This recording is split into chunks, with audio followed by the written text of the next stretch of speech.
first presenter, Professor Dani Choresh, who will talk about using mindfulness to promote resilience in the face of adversity.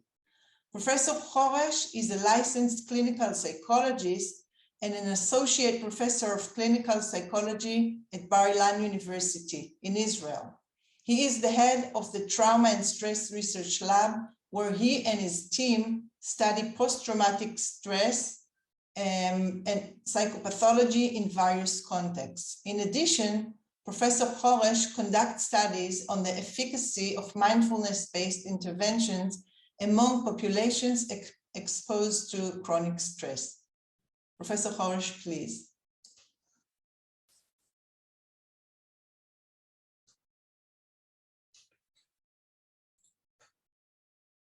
Okay.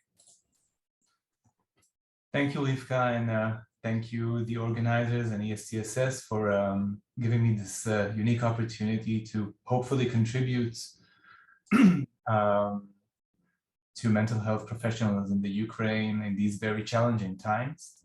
So we have a short amount of time to present I think, the potential of this very powerful tool called mindfulness in the face of adversity. And I will do my best to give the very basics of what I think therapists can do with their clients in times of war and exposure to chronic stress. So we have known for a long time now that a wandering mind is an unhappy mind. So since this landmark paper was published, numerous studies and also clinical work has shown us that there is a lot of benefit. There's a very big benefit in being in the moment. It's not an easy thing to do, focusing our attention in the present moment, trying to feel what we feel or think what we think.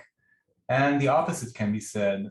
We usually tend to wander off with our thoughts and emotions. Typically, when we do so, we tend to feel stressed, we can feel anxious, we can feel negative mood. And then this raises the question of what can we do to help ourselves and our clients and patients to try and stay in the present moment, to regulate emotions, to kind of stop and look at what they're feeling and experiencing and thinking. And I think that today, more than any other time, we have quite good clinical tools of doing so. I think that these tools are very, very relevant to times of war and conflict. And as a matter of fact, to every ongoing crisis that humanity may encounter. So what is mindfulness? I think that the best definition, which is the classical definition, was given by Kabat-Zinn, the man who imported mindfulness into the West. So mindfulness involves paying attention in a particular way, on purpose, in the present moment, and non-judgmentally. Again, focusing our attention on what is happening now, it's quite a difficult task, especially for the Western individual. And this notion was obviously derived from Buddhist philosophy, but it was incorporated into modern psychology and modern clinical psychology to be a mind-body psychotherapy. It's part of the third wave of CBT. The main idea is to foster awareness and attention to experience at any moment with open and non-reactive attention. So these are big words, obviously, but how do we do that? There are various variants of mindfulness-based interventions. The most well-known, I think, is MBSR, mindfulness-based stress reduction. It was developed by Kabat-Zinn in the late 70s. And research has really been accumulating with very good supporting evidence for the efficacy of mindfulness-based interventions for depression, for PTSD, for OCD, ADHD, and many other pathologies, both from the mental health spectrum and the physical health spectrum. So let's start with the very basic, and I think it's very relevant, unfortunately these days, at times of war in the Ukraine. What usually happens when we encounter a negative thought or feeling? So for most of us, we usually turn into what we call autopilot. So we have a negative feeling or a negative emotion, and then something happens and the wheels keep turning faster and faster, and we just wander off into these often catastrophic or anxious or depressed scripts of what's happening to us, what is going to happen, worry, etc., etc. We usually try to push these thoughts away because they don't feel good, right? We try to do something with them. We usually tend to be very reactive about them. We also tend to over-identify with them. So if I'm feeling anxious right now, or if I'm feeling I have a bad mood, I am my thoughts. It's not that I have a depressed thought, or a negative thought, but that I am depressed. It's all encompassing, can become very, very broad. And then I can also tend to blame myself and feel guilty. Why am I thinking this way? Why is this happening to me? It's never going to go away. Something is wrong with me. So if we look at these elements, we can think about what mindfulness maybe can offer us to alleviate our psychological pain. I'm sure all of you know CBT, cognitive behavioral therapy, and most of you know the second wave of CBT, the more classical wave that was established by Beck. And let's say we have a child or parent, coming in the clinic saying, I'm so worried about the war, I feel helpless about the situation, I'm sure it will only get worse, nothing will ever be the same.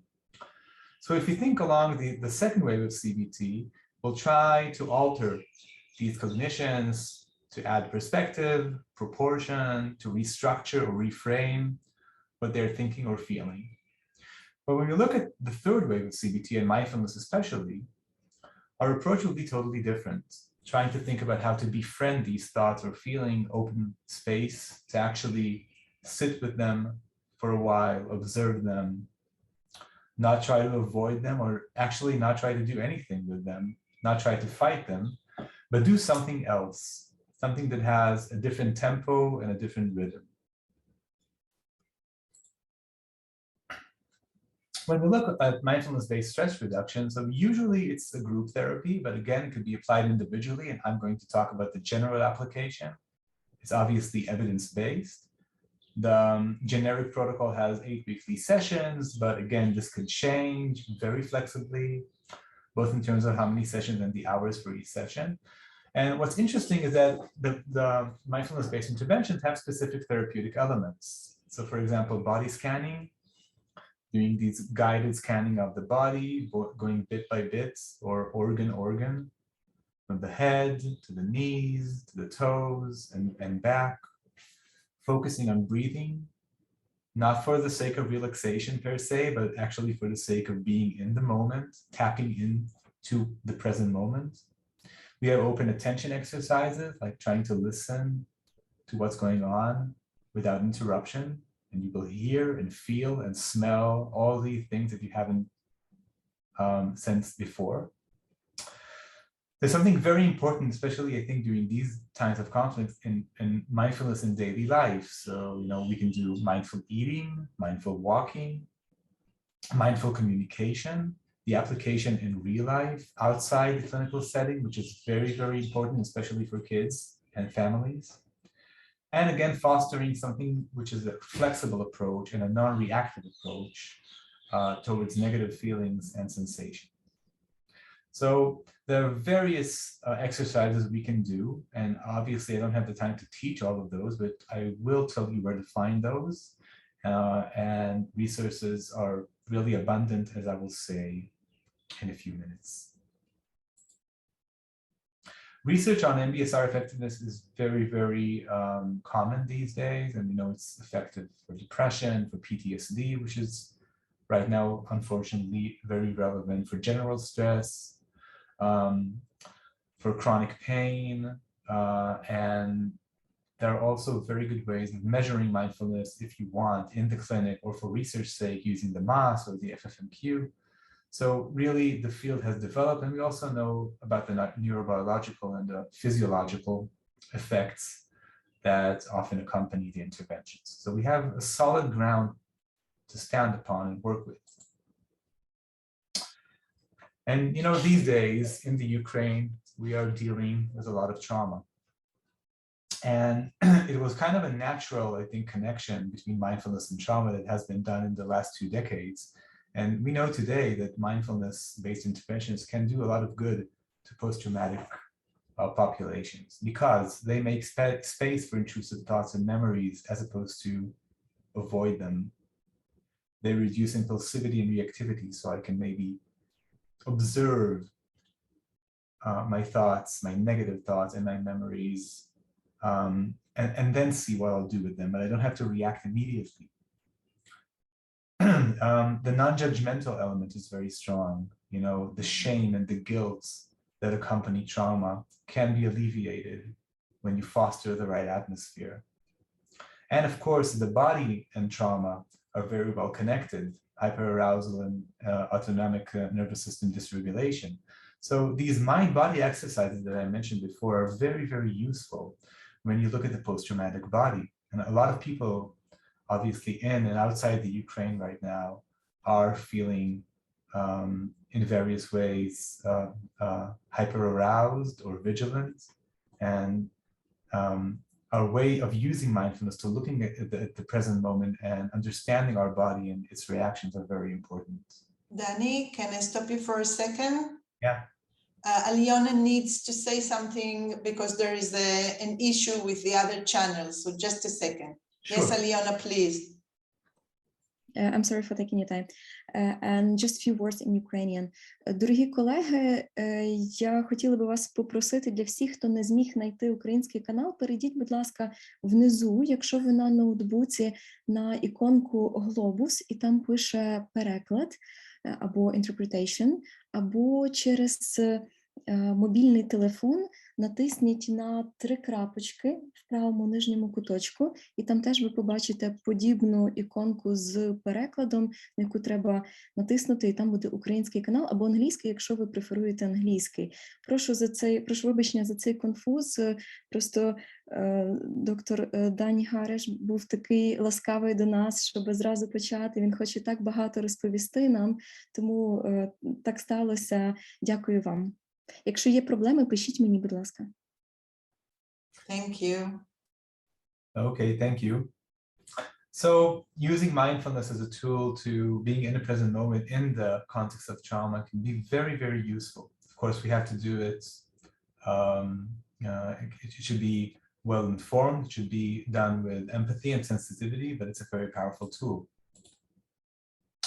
And we're here to talk about the family system and how we can use mindfulness within it. So a few basic assumptions, which I'm sure most of you already know. So families, like individuals, can become reactive and dysregulated, especially in the context of trauma. And we also know that parents often serve as auxiliary egos or as regulators of children's emotions. They play a very central role, and therefore they themselves need to be better regulated. And we also know that this goes for the entire family system, not only the parent-child dyad, but also, for example, among couples. So one can regulate the other or assist in regulating or dysregulating the other. But this whole sense of emotion regulation is very important, very central to mindfulness practice. And when we look at the family system, what I would like to do is first talk about the children, which I think are always the most vulnerable, and especially in these times of war in the Ukraine. Let's talk a little bit about what we can do to help children dealing with chronic stress and trauma. So mindfulness with children can work very well, and it can be done very creatively in various ways. I think that first of all, when we're trying to explain mindfulness to the adult or the child, we should try and first make sure that we are on the same page and that they understand what we are doing. Why are we breathing? Why are we scanning the body? Why are we, what's the use of being in the present moment? What's the rationale? And with children, there are various beautiful ways of explaining this rationale using metaphors, videos, games. And I would like to give you one small example. It's a nice metaphor, I think. You can find it on YouTube. It's called Be the Pond.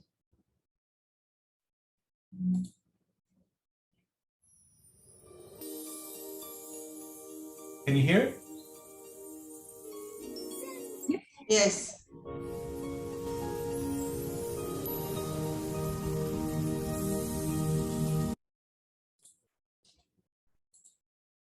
Sorry. Hello. Welcome to the Cosmic Kids Zen Den, your place to help you learn how your mind works and what you can do to keep yourself feeling happy and healthy. This is Jack. Jack is going to help us today by doing the Zen Den with us. First, let's get comfy. Sitting here, cross-legged on the floor, long tall backs and shoulders relaxed. Or if you prefer, sit on a chair. If you are sitting on a chair, sit tall, both feet on the floor, back nice and long, and shoulders relaxed. Get your position sorted. And when you're ready, take some nice deep breaths.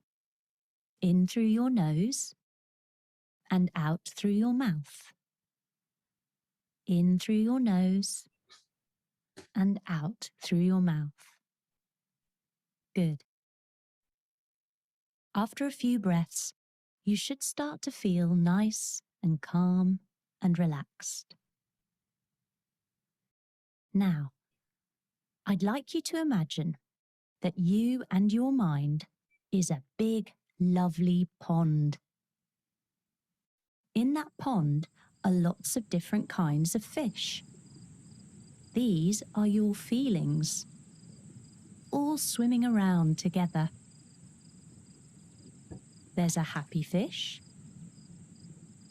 a sad fish,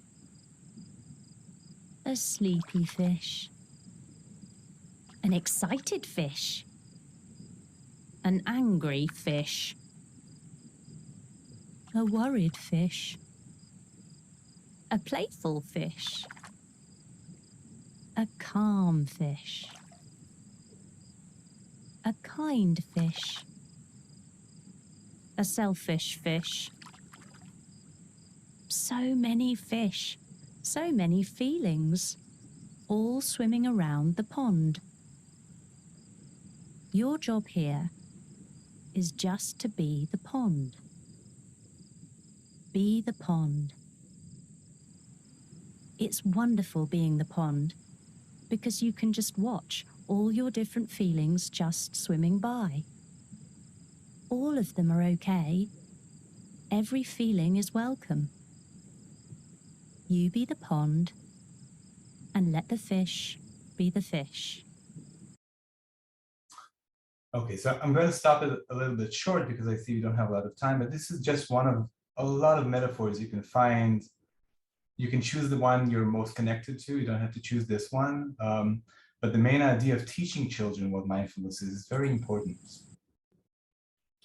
What's also important is working with parent-child exercises. So the parent as a mindfulness agent, encourage these exercises together. Content is not necessarily important. It's not like children have to talk about trauma necessarily or about the war. So do parents. What's important is the mental process. It's kind of like a mental muscle that we need to train. And then every kind of content can enter it and be more adaptive. And in general, with children, try to be very creative. You can create metaphors of your own, exercises of your own. And I'll also say a little bit about resources in the end, and emphasize mindfulness in daily life. So it doesn't have to be content specific. And mindful parenting is also very important in these days and in the context of the family. Mindful parenting refers to ways of actually working with parents on not being reactive parents. Again, parents that can actually stop for a second, feel their own emotions, their own cognitions, look at their children, instead of reacting immediately to their anger or frustration or anxiety, which today I think are very common in the Ukraine. Try to act from a more informed place, to think for a second. It can be very short, but think for a second before reacting. It doesn't mean you should think positively. It just means that you should stop and think, again, for your own regulation and then for your children's. And I think these days, and in the context of post-trauma, pay special attention to parental guilt. It's very difficult being a parent in the context of war. Some parents feel they did not keep their children safe. Some blame themselves for something very irrational, and mindfulness tools can be very, very powerful in helping parents alleviate these emotions. In whatever you do using mindfulness, encourage practicing, and as much as you can. We know from research and clinical work that it's very important to practice mindfulness. Again, it's a muscle. It should be flexible. It should be warm. The more you do it, the more you practice mindfulness meditation, the better the results and the easier it becomes to be in the present moment. I want to say a few words about a close relative of mindfulness, which is self-compassion. Maybe some of you know this term. So self-compassion is a very beautiful term coined by Christine Neff. It incorporates mindfulness, but also other elements such as self-kindness and common humanity and lack of over-identification. And I think in these days of war and trauma in general, it's very important to work with clients on, again, not blaming themselves, but also these very specific elements. You know, these days in the Ukraine, I am not the only one who feels this way. Okay, that there are a lot of people the same as me. I deserve some credit for how I'm coping. You know, not many people feel that way during crisis, but it's something that we as therapists should really strengthen. I shouldn't go through this alone. You know, isolation has very, very negative results and effects in these contexts. And we also know that self-compassion is a very good antidote against compassion fatigue. So parents who feel burnt out, feel that they have been weakened by the war, self-compassion is a very powerful tool that, you know, sometimes just saying a few sentences in the session about it that can help bring some air to the client. There are so many resources, and I just want to send all of you to look for them. Very good examples are the VA mobile app in the United States, Headspace, which is very, very well known. For children, there's a beautiful book, a bestseller called Sitting Still Like a Frog. It's been translated to numerous languages. I don't know about Ukrainian, but you can get ideas and exercises from them. It's very, very good for kids with adapted metaphors and everything. Mindfulnessexercises.com has audio meditations, which you can easily translate on your own, record, and send via WhatsApp to your patients. It's not that hard. All you need is an inspiration and a good idea to take it from. You can also add mindfulness to existing therapies. Those of you who are doing CBT or psychodynamic therapy, the ideas of mindfulness can intertwine very, very well into notions from the psychoanalytic literature or from the more traditional CBT literature, from being in the moment to looking at your thoughts to metacognitions. There's something very flexible about the notions of mindfulness. And just a word of caution, what mindfulness is not. So mindfulness is not keeping everything positive. Okay, these days, we all agree war is bad and negative feelings will arise. Mindfulness is not self-admiration. It's not about your patients feeling that they're great and terrific. That's not the idea. The idea is feeling whatever they are feeling and giving legitimacy to that. It's not a relaxation technique per se, although down the road it can lead to relaxation and reduce stress. But no one has to feel guilty these days for not being relaxed. That's not the point. And it's certainly not thinking about anything. So it doesn't have to be an empty mind. could be a mind that is more open to what it is experiencing. And I think that's the main idea behind it. So I would like to thank you all for listening, and you are more than welcome to contact me if you have questions and if you need more resources, which again are abundant. And I hope you can use this tool flexibly and mindfully during these days. Thank you so much, Danny. We have a few minutes for questions, and I would like to pass on 2 questions that we already have for you. The first one is, what kind of mindfulness would you recommend in a shelter? Is there something specific? In a shelter. In a shelter. Yeah, so I think that's actually, a shelter, unfortunately, can be a very good opportunity for mindfulness, because I think that people who are in a shelter, especially if right now they are bombarded, for example, there's a lot of sensory information. You hear noises from the outside, or you don't hear noises, and that's very scary. There's a lot going on in the atmosphere. And with mindfulness, I think that what I would maybe do in a shelter, if there is noise, let's say from the outside, very scary noise, shooting, bombs.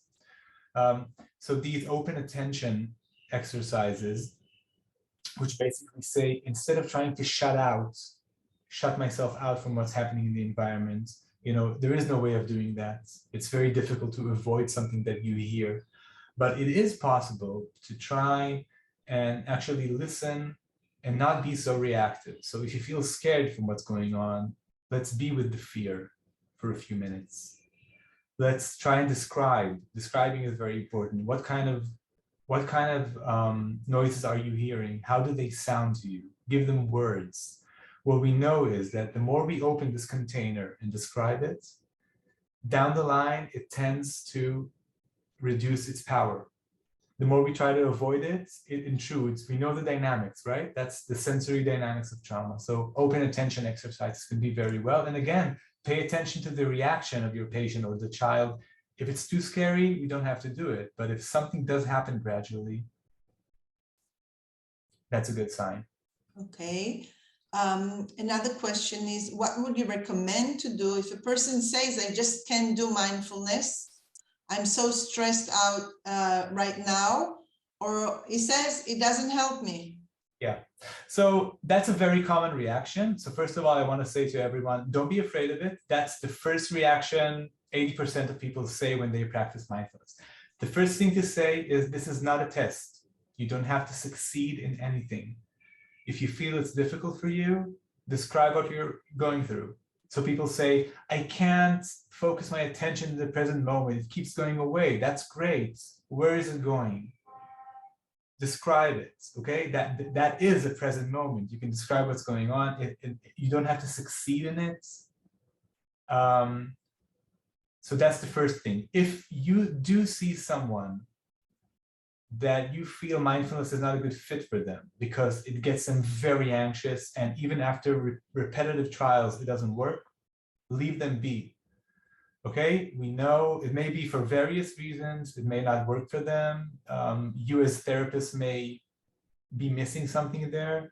So don't insist on it, but please do the first trials to try and soften it up a little bit. Thank you so much, Danny. Alyona writes that the listeners send thank you in Ukrainian for you. So thank you, Danny. Thank you all. And we will move on to our second presentation by Professor Moshe Ben-Simon. Moshe is going to talk to us about resilience song for children living under continuous war threat. Professor Ben-Simon is a music therapist and a professor at the Department of Criminology at Bar-Ilan University in Israel. He has been working with clients coping with trauma and PTSD, children with behavioral and emotional difficulties, and with psychiatric patients. His fields of research include music therapy with people coping with trauma and PTSD, and music therapy in prisons. Moshe, the floor is yours.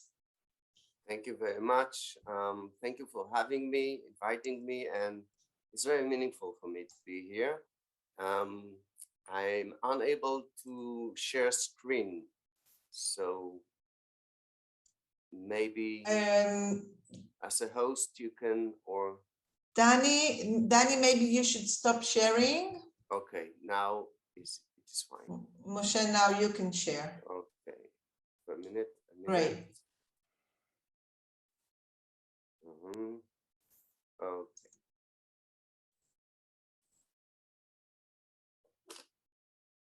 I have to go back to the beginning. Okay. So as a music therapist and a researcher, I'll try to share with you some findings from a qualitative research with music therapists.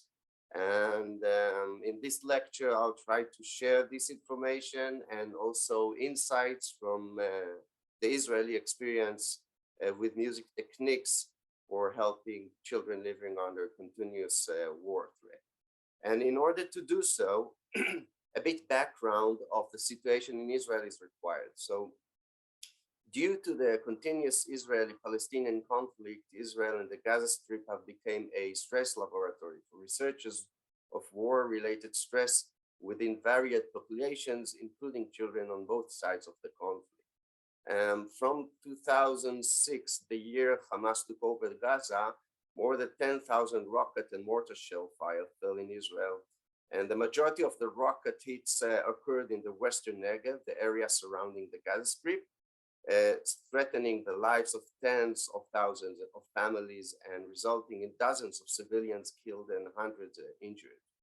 As a defense measure, the Israeli government has installed an early warning radar system called Color Red, in which a recorded female voice announces over loudspeakers situated throughout the area, Color Red, signaling residents to seek over. The alarm provides only 10 to 30 seconds warning, depending on the distance from Gaza, before the missile hits. There are days in which the Color Red alert is heard every 3 hours on average, becoming a trigger for anxiety and stress in itself.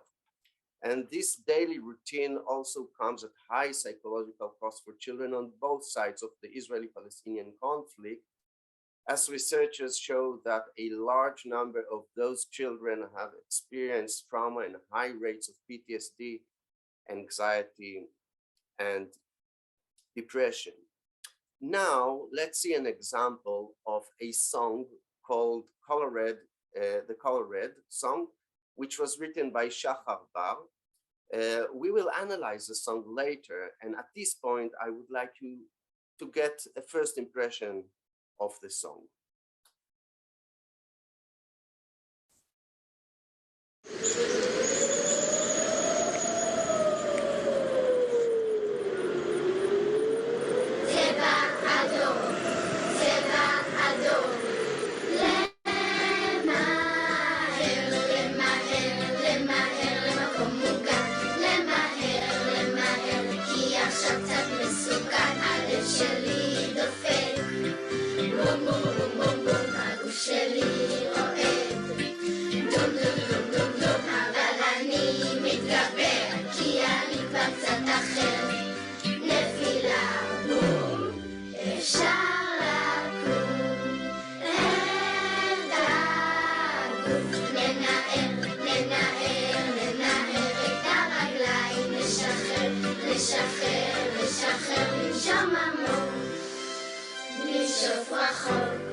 לנשום עמוק, אפשר לצחוק.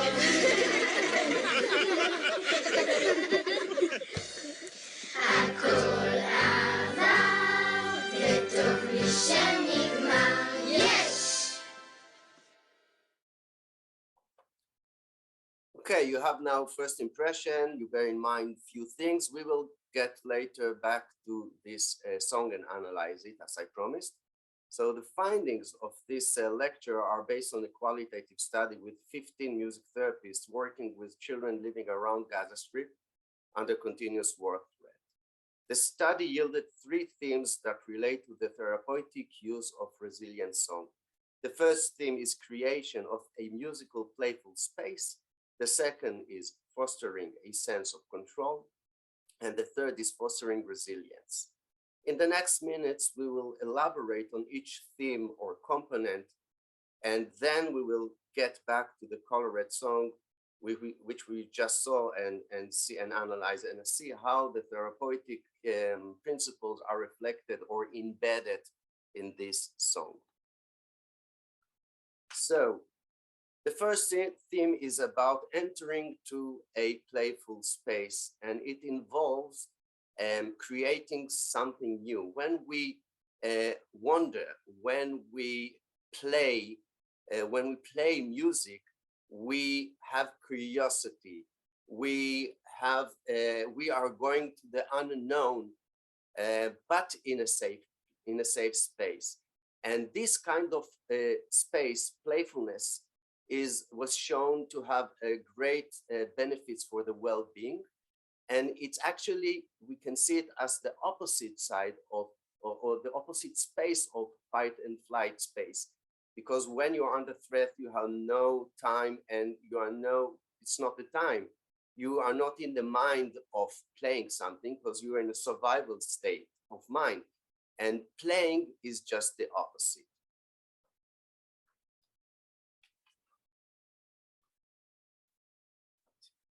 Okay, as a qualitative research, the participants' words can explain in the best way each theme. So let's read their words. The following quotation is of Tali, a music therapist who related to the theme of creation of a musical playful space. She says, I decided to turn the bomb into a game. The bomb, the one from which we panic, will turn into a game. The idea was to move the traumatic experience from a fight or flight space to a more relaxed space of creation and play. So we composed with the children a song that they would sing the moment the color red alarm began. The rhythm was planned to synchronize with the fall of the missile, with a bomb, so that the external bomb would become an integral part of the song. We also added fun body movements and ended the song with the words, I survived it. We practiced the song and the movements during the sessions and used the drum's loud sound to represent the sound of the bomb. What happens was that we received reports from parents about more calm, controlled behavior at home in the event of a color red alarm. The second theme is about gaining sense of control, and it relates to the essence of a traumatic event experience, which is about losing sense of control.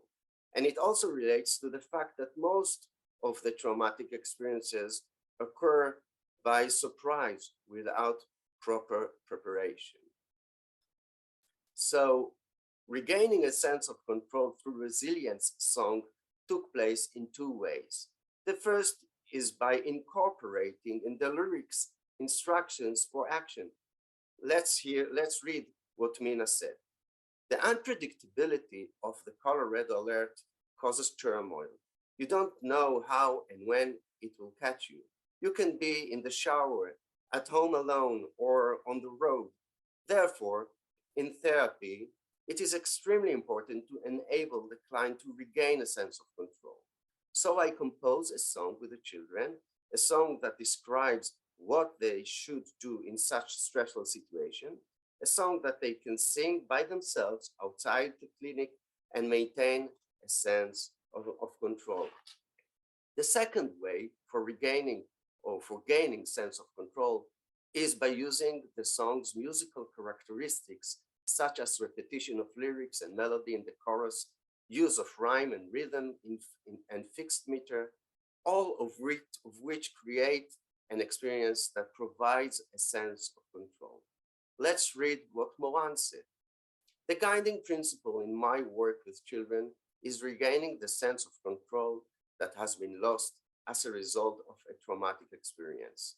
Songs promote control because they are organized and structured. They include rhymes, rhythm, and fixed meter. Songs also include repetition of lyrics and melody in the chorus. All these features create certainty and ability to anticipate the future, and this leads to an increased sense of control. The third theme is about resilience, but first, let's read the definition for resilience. Bonanno contends that resilience reflects the ability to resist changes and maintain a stable equilibrium. This suggests that people who remain stable before, during, and after exposure to trauma show resilience. In the following slide, we will show an example of the use of songs that represented the client's traumatic experience, but at the same time conveyed messages of strength and agency. This may help to maintain a stable equilibrium under continuous missiles threat. Let's read what Lisa said about fostering resilience through songs. After working with clients on regaining a sense of control, my next step is helping them find songs of resilience. I ask them, choose songs that will give you strength, that will make you feel good. Choose songs from your private playlist that will remind you of the traumatic experience, but will also get you out of it. I then make a CD with each client titled Resilience Songs, and later, if you have sleeping problems, for example, they can play this disc before they go to bed, and it helps them fall asleep. I have used this therapeutic process with quite a few children aged 8 to 12. And now let's go back to the Color Red song and see how these three themes or components are implemented in the song.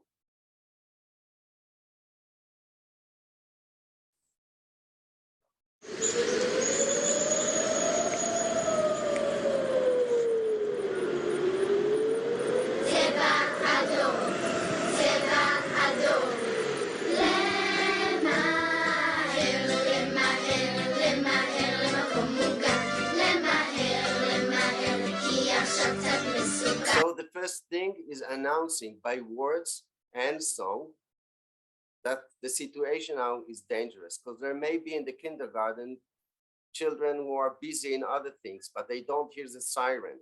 So announcing everybody by song, by singing together, by the group harmony, we announced that the situation now is threatening, and just after this instructions, what to do. To hurry, because now it's a bit dangerous, and we are going to a secure place.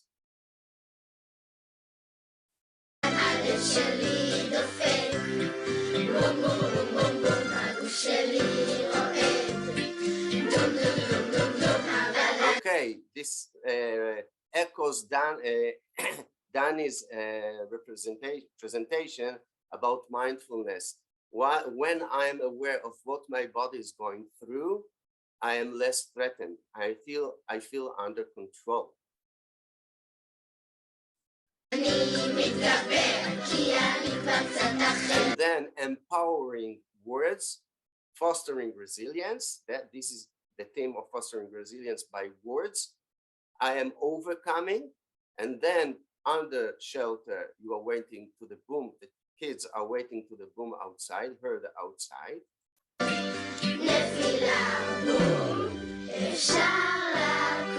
And the song continues.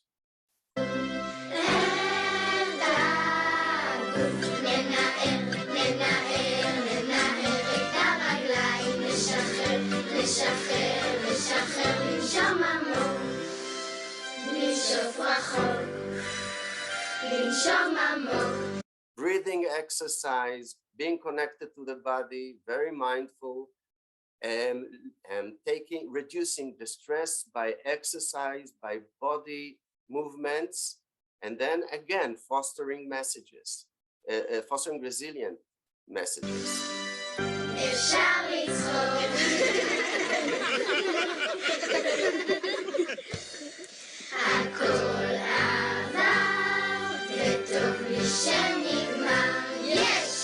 Okay, we use also the laugh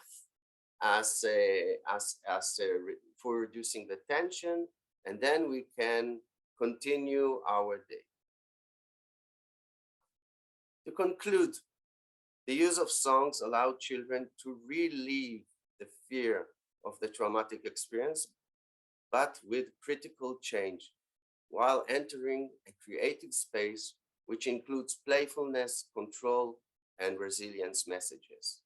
This activity, as it appears itself, creates a new experience in itself, an experience that creates a reframing of the trauma, and thus the traumatic memory is perceived as less frightening and threatening. It is suggested that this therapeutic use of songs during a traumatic continuous threat may provide children with an experiential reframing of trauma through songs, and future research, quantitative research, should examine whether it may prevent the development of PTSD among children. I hope that the situation in Israel echoes somehow the situation people are experiencing in Ukraine, and that such resilient songs can be implemented in one way or another. I will be more than happy to assist if needed. I pray that the dark days that Ukraine is going through will end as soon as possible, and that your country, which is so dear to you, will begin the work of recovery and rehabilitation. Thank you so much. Thank you so much, Moshe. We have a few minutes for questions or maybe comments, and I'm going to read a few of the comments that we already have. One person wrote, "I'm an art therapist, and now I feel that I can be useful again. I didn't feel it before because I'm not a trauma therapist, but now I feel I can do it. So thank you, Dr. Ben-Simon." There's another question, maybe to you and to Danny as well. How to find courage to adapt to life with war? If you can share experience how people did it in Israel, because we feel that our war will be long. I can say that it happens. You don't have to work very hard. This is called habituation in behavioral psychology. When our senses are exposed day after day to stimulation, even the good even if it is a good stimulation or a bad stimulation, you are getting used. I think it's one of the nature. It's in our nature to get used to hard things and also good things. At the beginning, you fall in love with your partner, and after 8 9 months, you get used. At the beginning, she was so pretty that you just couldn't see nothing else, and after 1 year, you can see other things. So my response to this question is that it happens by itself. It is very sad, but people adjust. It's in our nature. If Danny wants to add something. Yeah, I think it's a very deep and difficult question. It takes me to the place of finding meaning. I think that, we haven't really, and I think Rivka also does a lot of research on this. I think that in order to go through this very long and difficult time, you need to have some kind of story, some kind of inner story that has sense to what's going on. So for example, in our country, in Israel, I think there's kind of like a national narrative, and we have personal narratives of living in this kind of reality. And I think that's probably the only way to survive over so many years. But I think people, and the war in Ukraine is still very young, but I'm sure some Ukrainians, and hopefully more, will have some kind of inner story as to some kind of sense of meaning of what's going on, even if it's a negative meaning. But where is this going? Where does this meet me personally? How does this correspond with my life or my parents' life? I think a narrative is very important. Rivka. Yeah, I can add to that yes, the justification of why this war needs to happen and why we are afraid, and of course we don't want the war to continue, but we justify the fact that we need to fight for the country. And I think if you Ukrainian people believe that you need to defend the country, so it helps in finding meaning. But I want to add 2 points. One is really related to the song, the beautiful song that Moshe shared and explained. One is that even in the song, the kids knew that there is an end to the attack. So if we can help ourselves know that there's going to be a break between the missiles, a break between the attacks, so it gives us a time to prepare and a time to relax. And that's very crucial in our coping. We are not always under the same threat. There are times where we just continue with our lives as usual and times that we are under the threat. And the second thing that is also within the song is that it's much easier to cope when we have a collective coping. And the kids did not sing for themselves, they were part of a group. And that's really very helpful. If you can be with other people, whether it's family, friends, your community, it really, really helps not to be alone with the coping process. Yes, it's a cohesiveness, group cohesiveness. I saw a question about can we use this song while under attack? And the answer is yes. This song is used when they hear the siren. It is also practiced out of in a secure situation.